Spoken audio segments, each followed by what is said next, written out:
अब कहीं स्टेज पर डांस हो रहा है और कोई महिला के गाल पे जाकर के नोट साट रहा है। कितनी कितनी भद्दी चीज है। और खासकर जब इस तरह के लोग हैं जो समाज में अच्छे माने जाते हैं, पब्लिक जनप्रतिनिधि माने जाते हैं, और समाज के अंदर जिनका है कि ये फॉर्च्यूनर गाड़ी पे चढ़ते हैं, ठेकेदार हैं और फलाना है और इस तरह का नाच करते हैं, उनको तो वहाँ पे भयंकर प्रतिरोध होना चाहिए और उनकी भविष्य में हिम्मत नहीं होनी चाहिए कि फिर वो इस तरह के नर्तकियों का नाच करा सके। और आपको इन सभी गलत चीजों को प्रतिकार करने की आत्मशक्ति रहेगी, इच्छा शक्ति रहेगी। नमस्कार, आप लाइव सिटीज देख रहे हैं। मैं हूं आपके साथ काव्या। आज पुलिस मुख्यालय में बिहार पुलिस की ओर से उड़ान कार्यक्रम का आयोजन किया गया था और इस आयोजन में बिहार के डीजीपी विनय कुमार खुले मंच से नाच देखने वाले और नाच करवाने वालों को सचेत किया है, चिताया है, कहा है कि ऐसे लोगों का तो भारी विरोध होना चाहिए। इनकी एक अच्छी छवि है समाज में और जिस तरीके से ये लोग नाच देखते और नाच करवाते हैं, इनका विरोध तो होना ही चाहिए। सबसे पहले आप उस वीडियो को सुनिए कि क्या कुछ कह रहे हैं बिहार डीजीपी विनय कुमार। अब कहीं स्टेज पर डांस हो रहा है और कोई महिला के गाल पे जाकर के नोट साट रहा है। कितनी कितनी भद्दी चीज है। और खासकर जब इस तरह के लोग हैं जो समाज में अच्छे माने जाते हैं, पब्लिक जनप्रतिनिधि माने जाते हैं, और समाज के अंदर जिनका है कि ये फॉर्च्यूनर गाड़ी पे चढ़ते हैं, ठेकेदार हैं और फलाना है और इस तरह का नाच करते हैं, उनको तो वहाँ पे भयंकर प्रतिरोध होना चाहिए और उनकी भविष्य में हिम्मत नहीं होनी चाहिए कि फिर वो इस तरह के नर्तकियों का नाच करा सके। तो ये सब जो समाज के अंदर है वो तभी आएगा जब आप जागरूक होंगी और आपको इन सभी गलत चीजों को प्रतिकार करने की आत्मशक्ति रहेगी, इच्छा शक्ति रहेगी। तो आज की यह कार्यशाला बोलने के लिए तो बहुत सारा चीज बोला जा सकता है। पुलिस के अंदर जो भी हुआ है चेंजेस, उसके बारे में अमित जैन जी ने बताया कि हम लोग क्या क्या सब कर रहे हैं। थाने को इस तरीके से नहीं बनाया गया था कि उसमें 40% 50% महिला वर्कफोर्स रहेंगी। तो हम लोग उस दिशा में भी जा रहे हैं। जैसे भी जो थाने बन रहे हैं हमारे G+3 है, एक पूरा फ्लोर है महिला पुलिस कर्मियों के लिए। उस पर डॉर्मेट्रीज है, बैरक्स है, क्रेस है, उसमें मेडिकेयर रूम है, किचन है, डाइनिंग है। सो एक परफेक्ट एम्बियंस दिया गया है पूरे फ्लोर में जो भी थाने बन रहे हैं उसमें। और हम लोगों ने लास्ट ईयर करीब 550 करोड़ से भी अधिक का राज्य सरकार से महिला पुलिस बैरक सैंक्शन करवाया कि जहां पर नए थाने बन रहे हैं उसमें तो एक फ्लोर ही है जिसमें 15 से 20 महिला पुलिस पदाधिकारियों कर्मियों के रहने की व्यवस्था की गई है।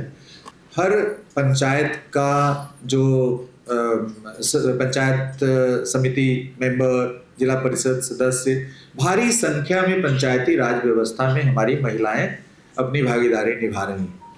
उनके साथ अब बैठिए, उनको एक जगह पंचायत लेवल पे, प्रखंड लेवल पे, जिला स्तर लेवल पे उनको एकत्रित करके और उनके साथ आप अपनी बातें साझा करिए और फिर वो एम्बेसडर की तरह जाकर के जहाँ कहीं भी किसी भी संगठन में है, जिला परिषद में है, पंचायत समिति में है, पंचायत स्तर पे है, वो जाकर के आपकी बातों को प्रचारित प्रसारित करेंगे, डिसेमिनेट करेंगे। तो ये एक जो नेटवर्क जो है starting from the panchayat to the state level, ये स्थापित हो गया है और काफ़ी वाइब्रेंट है और काफ़ी पॉपुलस है। कहीं पे भी आपको खोजना नहीं पड़ेगा। जैसे हम लोग पुलिस में आए तो उस समय यदि रेड करना है कहीं पर या सर्च करना है किसी महिला सस्पेक्ट को, तो महिला पुलिस सिपाही को ढूंढने के लिए परेशानी होती थी, कभी कभी नहीं मिलता था क्योंकि संख्या बहुत ही कम थी। हमें लगता है बहुत सारे ऐसे जिले थे जिसमें हाल के दिनों तक 2013 तक कोई महिला पुलिस पदाधिकारी नहीं। अब कानून में परिवर्तन हो रहा है कि यदि किसी महिला सस्पेक्ट को सर्च करना है तो it can be done only by a महिला पुलिस ऑफिसर। तो कई जिलों में महिला पुलिस ऑफिसर नहीं थी, आज वो स्थिति नहीं है। आज हमारे हर जिले में पर्याप्त संख्या में महिला पुलिस पदाधिकारी हैं, जो हमारे कानून का मैंडेटरी प्रोविजन है उसे अधिक संख्या में है। अब हमें सर्वत्र मिल जाएंगे जो मैंडेटरी रिक्वायरमेंट को पूरा करने के लिए हमें आवश्यकता है। लेकिन आज से 10 साल पहले यदि पुलिस को मैंडेटरी रिक्वायरमेंट को पूरा करने के लिए महिलाओं की सेवा नहीं मिल पाती थी पुलिस के अंदर, तो ये काफ़ी परिदृश्य चेंज हुआ है और इसमें अब इसको रिफाइन करने की ज़रूरत है, इसको फाइन ट्यूनिंग करने की ज़रूरत है। तो ये फाइन ट्यूनिंग करने की जो जिम्मेवारी है वो सिर्फ पुलिस अकेले नहीं कर सकती है। वो जितने हमारे पुलिस फोर्स में महिलाएं हैं उनको आगे बढ़ करके और जो सिविल संगठनों में, एनजीओज में, पंचायती राज व्यवस्था में जो हमारी महिला हैं उनको संवेदीकृत करना पड़ेगा। सशक्तिकरण सभा वीकर सेक्शंस के द्वारा मुझे स्मरण है कि हमारी महिला थानाध्यक्ष और जिला स्तर पर जो हम लोगों ने लैपटॉप दिया था, 5-6 लैपटॉप्स था, उस पर ऑडियो विजुअल मटेरियल प्रेजेंटेशंस वगैरह था, और हमारे पुलिस पदाधिकारी, महिला थानाध्यक्ष और अन्य पुलिस पदाधिकारी विद्यालयों में जाकर के, कॉलेजों में जाकर के और वीमेन सेफ्टी और इससे जुड़े अन्य मुद्दों के बारे में संवेदीकृत करते थे लोगों को। तो ये सभी कार्यक्रम वीकर सेक्शंस के द्वारा पूर्व में भी किया गया है और अभी भी किया जा रहा है। मैं इस अवसर पर यह कहना चाहूँगा कि अब जो हमारे डायल 112 या बहुत सारे हेल्पलाइन, विमेन हेल्पलाइन, ये सब कार्यरत हैं, इस पे सूचना देने में किसी भी प्रकार की दिक्कत नहीं है। डायल 112 पे अभी कल ही हम लोग पूरा डेटा ले रहे थे कि अभी होली के दिन 14 तारीख को 67,000 कॉल एक दिन में हमारे डायल 112 पे आए। उसमें 15,000 से अधिक कॉल्स में पुलिस को वहां जाना पड़ा, घटनास्थल पे जाकर के, चाहे जिस तरीके का विवाद हो, छोटा, जहाँ पे इंटरवेंशन की जरूरत थी, हस्तक्षेप की जरूरत थी, तो हमारी पुलिस गई वहां पर। 15,000 से अधिक मामलों में एक दिन में गई। तो ऐसा नहीं है कि पुलिस निष्क्रिय है, काम नहीं कर रही है। अब 15,000 और जगह पे गई तो एक आध जगह पे कहीं झड़प उरप हो गया, कुछ हल्की फुल्की चोटें आई हैं, कहीं कुछ हिंसक घटनाएं भी हुई हैं, जिसमें वो हमारा पार्ट ऑफ जॉब है। जब हम पुलिस में आते हैं तो हम ये मान के आते हैं कि जो हमें हिंसा से निपटना है, समाज के अंदर जो हिंसा है उसको कंटेन करना है। हिंसा के कंटेन करने में कैजुअलिटी होती है, इसलिए it's a part of the police job. तो ये पुलिस वालों को कभी ये नहीं समझना चाहिए कि अरे भाई ये तो हो गया, सिपाही जी के साथ घटना हो गया, एसआई के साथ घटना हो, that's a part of job. और आज से पहले, कई वर्षों पहले, जब यहाँ पर लेफ्ट विंग एक्सट्रीमिज्म था, तो हम लोगों ने देखा है कि एक एक दिन में हमारे पुलिस के जो दर्जनों लोग काल कबलित हुए हैं समाज के अंदर अमन शांति कायम करने के लिए। तो ये जो हमारे पुलिस बल के सदस्य हैं, उनको इसे नहीं घबराना चाहिए कि भाई वो कभी हिंसा का शिकार हो जा रहे हैं। हाँ, इसको रोकना है, हमें पूरे प्रोफेशनल तरीके से इसको रोकना है ताकि हम सेफ रहें। हम जब सेफ रहेंगे तभी हम जनता को सेफ्टी प्रदान कर सकते हैं। ये समाज के अंदर जो ये मनोवृत्ति रही है कि महिलाएं अबला हैं, शक्तिहीन हैं, ये रही है, पहले से एक मनोवृत्ति रही है, उसमें परिवर्तन हुआ है। जैसे मुझे कुछ कविताएं याद आ रही हैं, जैसा कर प्रसाद जी कामायनी एक कविता लिखे हैं, उसमें एक दो पंक्ति आती है कि अबला जीवन हाय तुम्हारी यही कहानी, आंचल में है दूध और आंखों में पानी।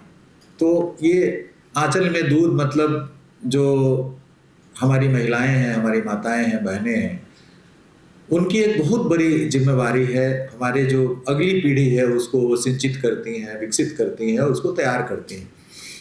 तो हम आंखों में पानी रखते हैं, मतलब एक संवेदना का संकेत है कि हम बड़े संवेदनशील हैं। महिलाएं बहुत संवेदनशील होती हैं, छोटी सी चीज़ों पे भी काफ़ी रुदन क्रंदन उनके उसमें आ जाता है। तो वो एक ऐसा नहीं कि वो कमज़ोर है, वो एक इमोशनल स्टेट को शो करता है। आप देखे होंगे कि समाज के अंदर जो प्रतिकार का भाव रहा है वो आज नहीं विकसित हुआ, पहले से ही रहा है। पहले 1928 के पहले जैसे मैरिज की एज की बात हो रही थी कि अनुपम जी भी बता रही थी कि 10 साल 12 साल में बच्चियों की शादी कर दी जाती है, उससे उनका शिक्षा, स्वास्थ्य, हर चीज़ प्रभावित होता है।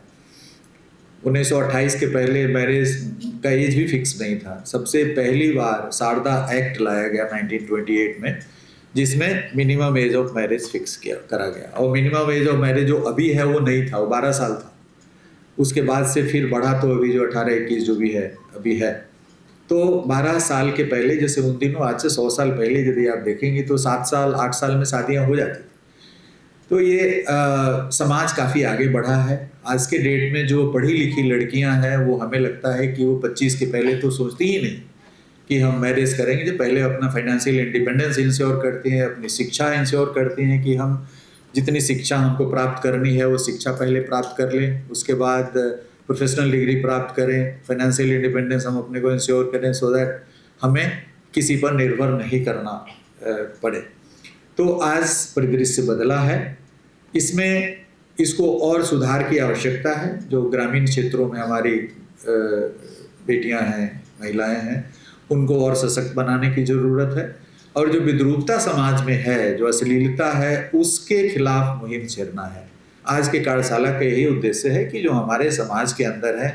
तो आपने डीजीपी विनय कुमार को सुना, जिन्होंने खुले मन से चिताया है। आपको याद होगा कि पिछले दिनों जेडीयू विधायक गोपाल मंडल किस तरीके से नाच देख रहे थे और स्टेज पे महिला कलाकार जो थी उसके गाल पे नोट चिपकाते हुए नजर आए थे। हालांकि इस मामले में बाद में एफआईआर भी दर्ज हुआ था, गोपाल मंडल का बयान भी आया था, लेकिन आज डीजीपी विनय कुमार ने खुले मन से उन्हें चिता दिया है और कहा है कि ऐसा इन कामों का तो भारी विरोध होना चाहिए। साथ ही उन्होंने महिला सशक्तिकरण पे कई बातें कही है।